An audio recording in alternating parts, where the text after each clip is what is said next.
होता क्या है, इसका हिंदी आव्यूह होता है। इसका हिंदी क्या होता है, आव्यूह। और आप सभी का सिलेबस में है आव्यूह, है ना।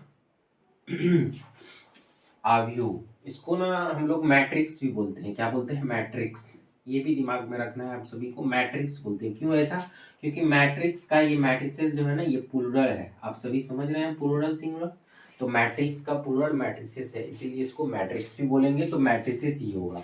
आव्यूह हो सकता है क्योंकि एक से अधिक है तो हिंदी ये होगा। चलिए इस बात को आप समझ गए होंगे, तो चलिए इसका थोड़ा डिफिनेशन देख लेते हैं, उसके बाद इसका एग्जाम्पल भी देखेंगे और बारीकी से इसी तरह से आगे बढ़ते बढ़ते चैप्टर को कंप्लीट भी करेंगे। आप लोग बने रहे इस यूट्यूब चैनल के द्वारा। तो चलिए इसका definition first of all, the rectangular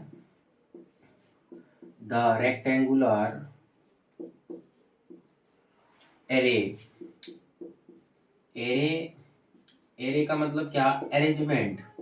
अगर इसको सही से आप एक्सपेंड करके वर्ड को लिखे हैं, अरेंजमेंट, क्या बोलेंगे, अरेंजमेंट ऑफ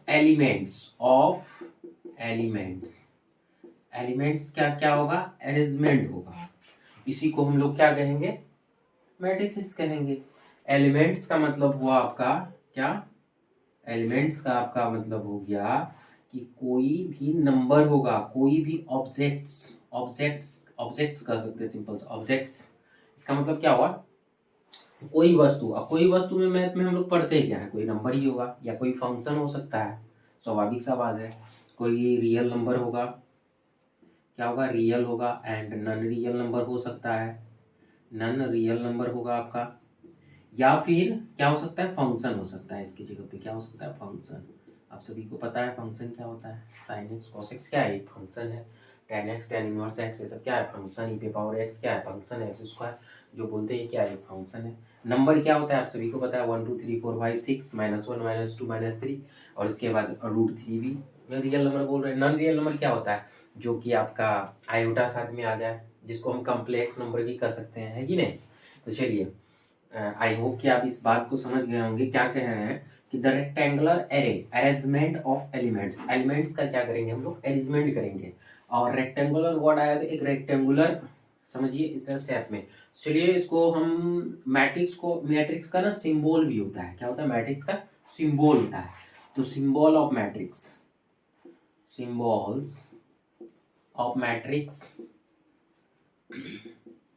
सिंबल समझ रहे हैं, चिन्ह कैसे पहचानेंगे मैट्रिक्स से। तो इसका सिंबल जो होगा ना, फर्स्ट ऑफ ऑल कुछ ऐसा होगा, क्या है ये, स्क्वायर टाइप का ब्रैकेट है ना, इनक्लोज्ड स्क्वायर ब्रैकेट्स है। और या फिर इसको इस प्रकार भी हम लोग लिखा करते हैं, ऐसे करके। ज्यादा तो पॉपुलर आपका ये है स्क्वायर टाइप में जो ब्रैकेट्स है। अब इसको कह सकते हैं बड़ी ब्रैकेट भी, है ना, और ये स्मॉल ब्रैकेट, बट ऐसा है नहीं। ये क्या है आपका, ये कुछ ऐसा ब्रैकेट है जो कि स्मॉल ब्रैकेट की तरह लग रहा है, और ये ब्रैकेट जो है आपका बड़ा ब्रैकेट है, बट ये एक ब्रैकेट नहीं है, आप ये समझिएगा, ठीक है ना। तो इसके अंदर क्या करेंगे, हम कुछ एलिमेंट्स को लिखेंगे एकदम सजा के, और इसी को क्या कहेंगे, मैट्रिक्स। आई होप कि आप सिंबल ऑफ मैट्रिक्स अच्छे से समझ गए होंगे। अगर समझ गए होंगे तो क्या कीजिए, वीडियो को थोड़ा शेयर भी कर दीजिए, ठीक है। चलिए आगे बढ़ते हैं। इसके आगे हम लोग क्या करते हैं, चलिए एक एग्जाम्पल ही ले लेते हैं इस तरह। एग्जाम्पल जैसे कि हम क्या करते हैं, इस तरह से एक मैट्रिक्स बनाते हैं और इसके अंदर 7 8 9 -1 ABC XY कुछ भी आ सकता है, कोई भी वस्तु को लिख सकते हैं, पहले क्लियर कर चुके हैं। अब चलिए देखिए इसमें समझिएगा मोस्ट इम्पोर्टेंट बात कि ये एक मैट्रिक्स हो गया, बस अब इसका एक और लग रहा है कि जैसे कि अधूरा अधूरा है, अगर कोई नाम रख दे। चलिए हम एक नाम रख देते हैं, ये ए मैट्रिक्स है। क्या है, ए मैट्रिक्स। इससे ये पता चलता है कि जब हम मैट्रिक्स को लिखते हैं तो कोई कैपिटल लेटर से क्या करते हैं, डिनोट करते हैं। आई होप अब इस बात को समझे। क्या करते हैं हम कि जब भी कैपिटल लेटर ABCD मैट्रिक्स को लिखते हैं तो क्या होता है, तो हम लोग उसको सूचित करते हैं कोई नाम से, AB से। तो हम ये बात एक पॉइंट मेंशन कर सकते हैं कि denoted by capital letter of matrix. Matrix को क्या करेंगे, कैपिटल लेटर से डिनोट करेंगे।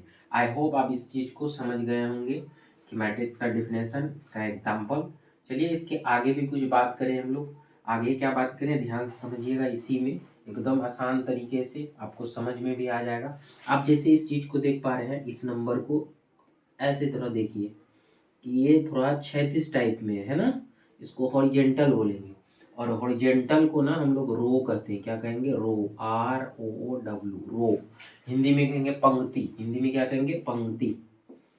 पंक्ति हिंदी में क्या कहेंगे, पंक्ति। क्लियर। इसको ध्यान से देखिए, ये क्या है आपका, ये भी एक लेटा हुआ है, ये भी है रो, और ये भी क्या है आपका, row. Clear to all of you dear. तो अब देखिए, ये फर्स्ट रो है इसीलिए R1, ये सेकेंड रो है इसीलिए R2, और ये थर्ड रो है इसीलिए R3। आई होप आप इस बात को अच्छे से समझ गए होंगे। जो लेटा हुआ एलिमेंट्स रहे इस तरह से, इसको रो बोलेंगे, R1 R2 R3 है। और इस तरह से जो एलिमेंट रहे इस तरह से, इसको बोलेंगे कॉलम। क्या बोलेंगे, कॉलम। कॉलम, ये हो गया आपका C1। इसी तरह ये भी एक कॉलम, ये C2। इस तरह ये भी एक कॉलम C3।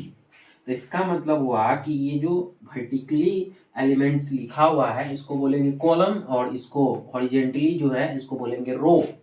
अब कितना रो कितना एलिमेंट्स ऐसे, सॉरी, कितना रो कितना कॉलम्स, ये आसानी से हम पहचान सकते हैं। कैसे, ये फर्स्ट रो, ये सेकेंड रो, ये third row, column first row, second row, third column.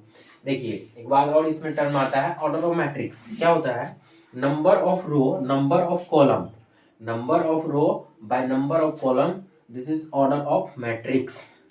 और इसको लिखने का तो तरीका है, इसको ऐसे यहाँ पे कोने में लिखते हैं। कितना रो, पहले रो लिखा जाता है। पहले क्या लिखिएगा, रो, पहले रो लिखना है, उसके बाद क्या लिखना है, कॉलम। रो 3 है, कॉलम भी 3 है, इसको पढ़ेंगे 3/3। क्या लिखेंगे, 3/3। 3/3 का मैट्रिक्स है, ऑर्डर ऑफ 3/3 मैट्रिक्स है। ऐसा नहीं करेंगे 3 × 3 × 9, 9 नहीं हो जाएगा यहाँ पे। इसको रीड करना है 3/3 का, 9 नहीं। आई होप आप इस चीज को अच्छे से समझ गए होंगे कि रो क्या है, कॉलम क्या है, और ये ऑर्डर ऑफ मैट्रिक्स भी। आई होप आप इस चीज को अच्छे से समझ पा रहे हैं। तो चलिए, अगर समझ गए हैं तो वीडियो को लाइक कीजिए, दोस्तों के साथ शेयर भी कीजिए। इसी तरह हम लोग नेक्स्ट वीडियो में इसके आगे डिस्कशन करेंगे। जय हिंद।